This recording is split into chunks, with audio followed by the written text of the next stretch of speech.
La Passion de Yang Kuei-fei, favorite impériale, d'après les anciens textes des dynasties chinoises, par G. Soulier de Morand.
Chapitre 18. Un pétale de fleur a volé. Voici déjà le printemps qui décline. Bientôt, le zéphyr fera bouillonner des milliers de points blancs et tous les hommes se lamenteront. Considérons plutôt que les fleurs doivent mourir et ne font que passer sous nos yeux. Et ne nous laissons pas affliger. Mais si notre peine est trop vive, faisons couler à flot le vin entre nos lèvres. Ici, au bord du fleuve, une chaumière en ruine sert de nid aux martins pêcheurs. Plus loin, devant les hautes tombes qui s'élèvent dans la plaine, les chimères de pierre sont renversées. Oublions le destin, loi des êtres, et ne pensons qu'à la joie. À quoi bon, pour une gloire fugace, mécontenter notre corps? Chaque jour, partant dès l'aurore, nous buvons, laissant en gage nos vêtements printaniers. Et chaque soir, nous revenons ivres des rives du fleuve. Aussi, partout et toujours, nos dettes augmentent dans les tavernes. Nous hâtons notre mort, mais qu'importe. Depuis l'Antiquité, les hommes atteignent rarement 70 ans. Les pavillons semblent vêtus de fleurs. Je les contemple profondément. Piquetant l'eau, des libellules volent joyeusement de mille manières. Célébrons en rime spéciale la splendeur de la brise qui, toujours, passe et revient. Et, pour un temps, donnons cours à notre joie sans songer à nos peines. Tofu. Le soleil s'est levé dans toute sa gloire pour l'anniversaire de la seconde impératrice. Depuis des semaines, sur toutes les routes de l'Empire, des cavaliers se sont relayés sans cesse pour apporter à la capitale des objets précieux ou des mets rares. Dans leur hâte, ils ont renversé les passants et, coupant à travers champs, ont détruit des moissons, mais ont semé la haine. Cependant, à l'audience de l'aurore, malgré la fête joyeuse, le ministre de la droite transmet des rapports inquiétants. Une année de sécheresse a ruiné les provinces du centre, et le peuple, ayant faim, murmure et gronde. D'autre part, des dénonciations secrètes sont parvenues sur l'attitude des troupes campées dans la principauté donnée récemment à Ngan Luchan. Celui-ci en avait peu à peu écarté les officiers de la race de Ran, les remplaçant par des barbares des frontières, Ouïghours, Tongrous et autres. Leur armement avait été renouvelé, et leur nombre avait sensiblement augmenté. Quand Yang Kuo-chong a fini de parler, le souverain agite la main d'un air mécontent. Vous êtes toujours à vous jalouser, ô mes ministres. Je ne puis récompenser l'un de vous sans le voir aussitôt dénoncé comme l'auteur de 100 crimes. D'ailleurs, aujourd'hui, je ne veux prendre aucune mesure néfaste. Tout doit être à la joie pour mon épouse en ce jour de fête. Et l'audience terminée, tous les courtisans se dirigent alors vers l'imposant et gracieux édifice avançant sur les eaux du lac, dans lequel le festin les attend. La forme est celle de ces jonques immenses, palais à 2 étages qui naviguent sur les larges rivières du sud. Mais le navire est fait de marbre blanc et rose. Sur 3 côtés, les parois des cabines sont sculptées à jour. Les interstices des rinceaux sont clos par des verres de couleur qui éclairent la salle de lueurs étranges, donnant le plus rare contraste avec la vision claire et paisible du lac parsemé de lotus. Au large, tenant dans sa grande gueule 2 câbles de marbre et paraissant traîner l'édifice, un gigantesque poisson se tord. Ses écailles d'albâtre sont mobiles et battent au moindre vent, tandis que sa queue, qui se déplace selon les courants, semble créer un remous dans l'onde miroitante. Le navire immobile, avec son mât d'ivoire et ses voiles de soie, est relié à la terre par un pont en zigzag aux balustrades peintes de 1000 couleurs. Le groupe chatoyant des courtisans est debout, près de l'embarcadère, et s'étonne de voir le char du Fils du ciel approcher alors qu'aucune des dames du palais n'est encore prête à l'accueillir. Le souverain et sa favorite descendent de leur léger palanquin. Ils remarquent aussi l'absence des impératrices et en demandent la cause. Mais des éclats de rire et des voix animées tintent gaiement derrière les buissons de la rive, et presque aussitôt, du détour d'un sentier, apparaît un cortège dont l'étrangeté arrête la parole sur toutes les lèvres. La surprise fait bientôt place à la joie, et, brusquement, souverains et sujets sont secoués par des accès de rire tels que jamais, dans l'enceinte du palais, il n'en est retenti de pareils. Sur une petite voiture d'enfant, peinte de rose, de bleu et d'or, Ngan Luchan, déguisé en poupon, était étendu. Un petit bonnet à broderie d'or et à longues tresses rouges enserrait son large visage rasé. Il était vêtu d'une tunique courte et d'un large pantalon serré aux chevilles, tel que l'on en met au nouveau-né. Son énorme corps, roulant sur ses genoux, débordait tantôt à droite et tantôt à gauche, au chaos du léger véhicule gémissant.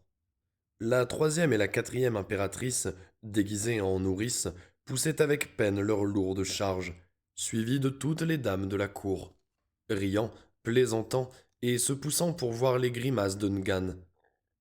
Celui-ci tenait d'une main un grand flacon de verre colorié, venu des bords de la mer d'Occident, au goulot étroit, duquel un tuyau d'ivoire avait été adapté. Il le portait constamment à sa bouche, feignant de boire et faisant mille grimaces, éclatant en petits cris sanglotants quand une des dames, laissant flotter au vent ses longues manches et ses écharpes diaprées, avançait la main pour l'empêcher de s'étouffer en buvant trop longtemps. Ngan aperçoit la favorite. Il s'arrête aussitôt de sucer, agite convulsivement les pieds et les bras et appelle avec des glapissements. Mama! Les rires redoublent.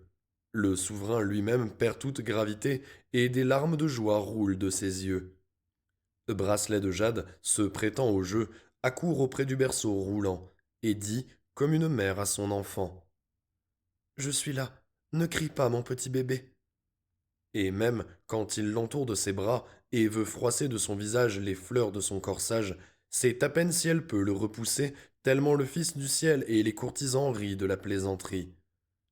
Aidée des autres impératrices, elle pousse la voiture sur le pont, menaçant Ngan de le faire basculer dans l'eau s'il n'est pas plus sage. Arrivé près de la table du festin, le faux poupon refuse de quitter sa voiturette. Il faut que les impératrices le nourrissent morceau par morceau et que l'on mette les liqueurs dans son flacon de verre. L'enthousiasme du vin aidant, Ngan, contrefaisant toujours un bébé, invente 10 000 plaisanteries dont toutes les manies des nouveau-nés fournissent le texte. Ce fut ce que l'on appelle une belle fête de joie et de bruit. Les poètes même, se prêtant à l'humeur du jour, firent impossiblement des jeux de mots d'une extrême liberté. Mais que le Fils du ciel daigna souligner pourtant de ses sourires. Après le repas, au moment même où le feu de la gaieté semblait s'apaiser, un eunuque apparut, guidant un étrange appareil formé d'un tout petit pavillon monté sur une caisse d'étoffe peinte et dorée. Le souverain, surpris, demande ce que c'est. Mais déjà le pavillon s'est placé au fond de la salle, en pleine lumière, et sa façade s'est ouverte. Une marionnette apparaît, représentant un vieillard qui se prosterne gravement et qui crie: 10 000 années! Oh, 10 000 fois 10 000 années! Le Fils du ciel, qui n'était jamais sorti dans les rues de sa capitale, ne connaissait pas ces jeux populaires. Il regarde fasciné pendant que la comédie se déroule en péripéties comiques ou pathétiques. Quand le pavillon se referme, il applaudit, criant dans son enthousiasme: Rao! Rao! Excellent! Puis, il demande à voir de près les marionnettes. Il les examine curieusement. Il agite enfin celle qui représentait un homme âgé, et annonce sur un ton rythmé: Chant d'une marionnette. Faite de bois sculpté, mue par un fil, je joue le rôle d'un respectable vieillard. Une peau de coq, un peu de duvet de cygne, et me voici pareil à la réalité. Cesse-t-on de m'agiter, alors je repose là, sans souci, pareil en cela aux hommes dont la vie n'est qu'un rêve. Chapitre 19. Par cet automne transparent, les tentes des officiers sont groupées autour du puits, sous le froid des arbres dépouillés. Seul, dans l'ombre, je regarde le fleuve et la ville dont les lumières s'éteignent. Ô nuit éternelle, mélancolie des conques sonnant le couvre-feu. Je me chante à moi-même la splendeur de la lune lascive au milieu du ciel. La poussière du monde s'est éloignée graduellement de moi. L'harmonie des livres est finie. Pauvre et solitaire sur les frontières, voyageur infortuné, j'avais porté la charge de la confiance impériale pendant 10 ans. Rejeté comme une branche brisée, comment retrouverais-je le sommeil de mes nuits? Tofu. Les dénonciations contre Ngan Luchan devenaient de plus en plus précises et circonstanciées. Yang Ko-chong, après une longue hésitation, résolut enfin d'exposer sans réserve les tromperies du ministre au Fils du ciel. D'ailleurs, la faveur extraordinaire dont jouissait Ngan était insupportable à tous les courtisans. Le ministre de la droite, pour ses accusations, comptait sur l'appui même de ses ennemis. Quand l'audience fut ouverte, il s'avança donc et, s'étant agenouillé, il exposa sobrement la situation. Mais, emporté par sa haine, Il conclut par une attaque d'autant plus rude que l'accusé se trouvait là. Ngan Luchan, dit-il, dissimule le cœur sauvage d'un loup sous les dehors d'un faiseur de plaisanteries. Il est aujourd'hui convaincu d'avoir comploté avec son lieutenant Che Lei Fu. Ses préparatifs de révolte sont faits. Nous demandons au trône que la mauvaise graine soit détruite avant d'avoir germé. Il parlait encore que Ngan Luchan se détachait du groupe des princes et se précipitait à genoux en criant « Votre miséricorde a élevé votre obscur sujet au-dessus de son mérite. Et moi, dans ma stupidité, je n'ai pas su me concilier l'amitié de vos ministres. J'ai là suscité leur jalousie, et voici qu'ils veulent maintenant me faire perdre votre faveur. » Et en sanglotant, il poursuivit. Je ne suis qu'un barbare, un pauvre orphelin, obscur et loyal sujet. Je n'ai là que mon seigneur, mon roi pour me protéger contre leurs attaques. Je suis son cheval, oui, son cheval et son chien. Moi, jaloux de toi? Demande alors dédaigneusement Yang. Tu oublies notre première entrevue. Plus au ciel, pour le salut du peuple, que je n'eusse pas commis la faute de t'accorder ta grâce. Tu serais aujourd'hui un corps sans tête, et l'Empire serait sauvé. Je dois tout à la bonté de mon souverain, de mon père. Le maître du monde les regardait, et les écoutait soucieux. Ce gros barbare était-il vraiment un traître? Il dit enfin. Mes ministres et mes princes s'accusent de crimes graves, mais ces crimes ne sont pas encore accomplis. Il est contraire à la justice de frapper ou de récompenser pour des actions futures. Cependant, afin d'apaiser la querelle, je nomme Gan Luchan gardien des provinces du Nord.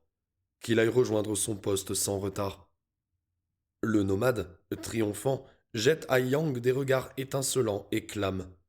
10 000 années, 10 000 fois 10 000 années. Mais le ministre de la droite observe froidement. Le gardien des provinces du Nord est maître de la majorité de notre armée. Il commande au contingent barbare et peut ouvrir la grande muraille aux tribus du désert. Il peut demain venir occuper la capitale et le palais, s'il le veut. Nous te félicitons, Ongan Luchan, d'être devenu le pilier de l'Empire. Le barbare, à ce moment, pleurniche. Oui, certes, mais je ne verrai plus la face auguste. Me voici exilé au loin. Je suis rejeté hors des jardins du bonheur. Oh, quelle sera ma vie, désormais? Chapitre 20. C'était au tombeau d'or. Dans la nuit calme soufflait une brise fraîche. J'étais seul sur la haute terrasse, et tout le pays de Wu et de Yue se déroulait devant moi. Les nuages d'argent reflétaient une lueur sur l'eau, et, plus loin, sur l'agitation de la ville creuse entre ses murailles. Une blanche rosée perlait sous la lune d'automne. Sous la lune, j'ai soupiré profondément, demeurant longtemps sans un mouvement. Depuis l'Antiquité, un tel ensemble de beauté est tellement rare. Quand, dans le ciel, la Voie lactée, ce fleuve d'argent, trace son chemin pur et délicat, quel est celui qui peut ne pas être indéfiniment bouleversé de reconnaissance pour la nuit qui tourne et revient? Li Pao. Ce soir-là, le repas impérial avait été disposé sur une terrasse élevée, dans les jardins.